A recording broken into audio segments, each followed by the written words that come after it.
तो हेलो दोस्तों।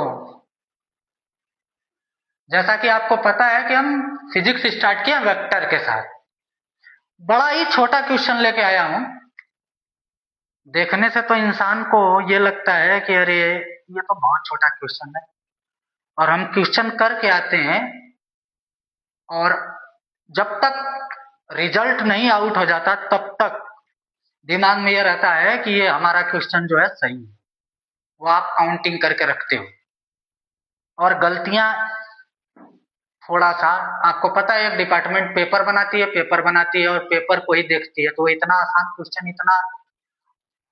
आसान क्वेश्चन 4 नंबर में अगर बना के दे रही है तो हमेशा उस पे ये देखिए कि कहीं ना कहीं क्वेश्चन में कुछ न कुछ तो है। चलिए, क्वेश्चन कर रहा है कि एक जहाज पूर्व की ओर 12 किलोमीटर प्रति घंटा की गति से 1 घंटा तक चलता है तथा ठीक दक्षिण की तरफ मुड़ जाता है और 1 घंटे तक 5 किलोमीटर प्रति घंटा की गति से चलता है। जहाज की औसत चाल होगी 17, 6.5, 8.5, 13। तो फिजिक्स पढ़ते समय एकदम कंसंट्रेट होकर पढ़िए, मैथ से ज्यादा यूज फिजिक्स का है। चलिए, मैंने कहा कि लड़के जब क्वेश्चन की लास्ट में आते हैं तो बोलते हैं औसत चाल पूछा है, तो दिमाग में यही रखते हैं औसत चाल बराबर कुल दूरी बटे कुल समय। फार्मूला एकदम करेक्ट है, लेकिन इस क्वेश्चन के लिए यह रॉन्ग है। और तुरंत लगाते हैं कि 12 किलोमीटर पूर्व में चला और 5 किलोमीटर दक्षिण की तरफ चला, तो 12 और 5 17 चला, और 17 और 2 घंटे में चला तो तुरंत 8.5 की तरफ, और वो आंसर भी दिया रहता है 8.5 और मार के निकल लेते।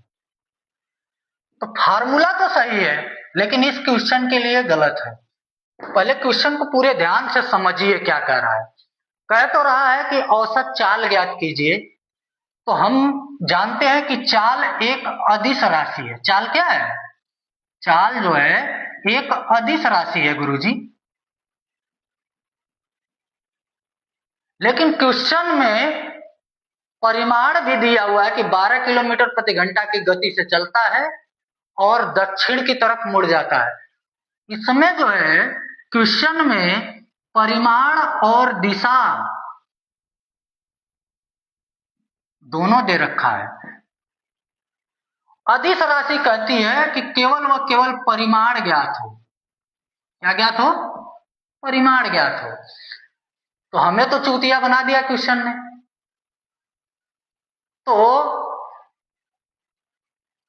हम ध्यान देंगे कि ये जो है परिमाण और दिशा दोनों दिया है, केवल क्वेश्चन में चाल लिखा है, लेकिन ये है क्या? औसत वेग है। क्या? औसत वेग। ये एक सदिश राशि है। ये पूछ रहा है औसत वेग, न कि औसत चाल। लिखा केवल औसत चाल है। सदिश राशि में परिमाण और दिशा दोनों का ज्ञान होता है। तो अब समझेंगे, अगर इतनी चीजें समझ गए हो, औसत वेग बराबर क्या होता है। तब लिखते हैं कुल विस्थापन बटे कुल समय। अब बात तुम्हारे भेजे में यह घुस रही होगी कि कुल दूरी और कुल विस्थापन, डिफरेंस क्या है इसका। तो हमने कहा था कि हम बताते हुए चलेंगे।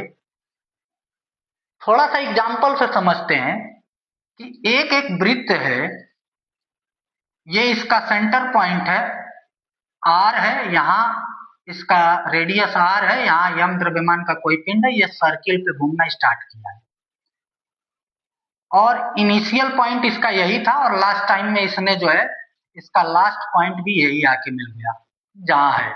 कहने का मतलब यम द्रव्यमान का पिंड जहां से चलना प्रारंभ किया वहीं पहुंच गया, तो हम कहेंगे कुल दूरी कितना तय किया। तो कुल दूरी तो भैया सर्किल की परिधि के बराबर तय किया 2 पाई r। लेकिन कुल विस्थापन अगर निकालें तो विस्थापन ये कहता है कि व्यक्ति जहां से चलना प्रारंभ किया या कोई पिंड जहां से चलना प्रारंभ किया और जहां पहुंचा वहां से उसकी सबसे न्यूनतम दूरी, सबसे मिनिमम दूरी, वो उसका विस्थापन कहलाता है। तो हमने कहा कि यम चलना प्रारंभ किया और वहीं पहुंच गया, तो विस्थापन क्या हो जाएगा? तब विस्थापन क्या हो जाएगा भैया? विस्थापन हो जाएगा 0। अगर इतनी चीजें समझ गए हो तो क्वेश्चन को आगे बढ़ाएं। तो हमने कहा इसकी तो अब जरूरत ही नहीं है, क्वेश्चन में बजा दिया है, हम इस पे काम करेंगे। चलिए देखिए, अब क्वेश्चन पे लगे। इतनी चीजें अगर समझ गए हो तो क्वेश्चन करना तो बहुत ही आसान है। कहा एक जहाज चलना प्रारंभ की, यह जहाज है और जहाज जो है ईस्ट की तरफ चली 12 किलोमीटर प्रति घंटा और 1 घंटा चली तो कितना चली भाई? 12 किलोमीटर। यही ना, 1 घंटे में 12 किलोमीटर ही तो चलेगी। तो दूरी तो इतना तय कर लिया। फिर ईस्ट से जब वो वेस्ट की तरफ गया तो कहा 5 किलोमीटर प्रति घंटा चली किसी वजह से और 1 घंटा चली, तो हमने कहा 5 किलोमीटर प्रति घंटा इंटू 1 घंटा मतलब ये 5। तो इसको मिटा दें हम, तो हम कह देंगे कि 5 किलोमीटर इधर चली। तो मैंने बोला कि विस्थापन के केस में जहां से चला, इनिशियल बिंदु ये था, लास्ट पॉइंट ये था, तो हमने बोला इनिशियल से सबसे छोटी डिस्टेंस लास्ट दूरी तक की, यही तो होगी। तो जब हम इसको लगाएंगे तो हमने बोला कि अगर इसको A माना, इसको B माना, पॉइंट को इसको C माना, तब AC square is equal to क्या होता है भाई? AB square plus BC square, Pythagoras law से। तो हमने कहा कि AC square is equal to BC square plus AB square by Pythagoras law से। तो हमने कहा कि AC बराबर अंडर रूट BC स्क्वायर करें, तो हमने कहा 12 का स्क्वायर और प्लस 5 का स्क्वायर। हमने कहा रूट में 144 प्लस 25 और इसको सॉल्व किया तो 13 आ गया भाई। सॉल्व करके देखना। तो हमने कहा कि जब 13, तो औसत वेग, अब इसको मिटा दें, तो औसत वेग कुल विस्थापन हमारा कितना था भाई? 13 है।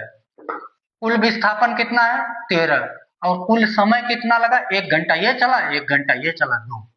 इस क्वेश्चन का आंसर तो होगा 2 छक्के 12, 2 छक्के 12, 2 पचे 10, 6.5 किलोमीटर पर आवर। और वहां अगर उससे तय करते तो 8.5 आता, आंसर में दे रखा था।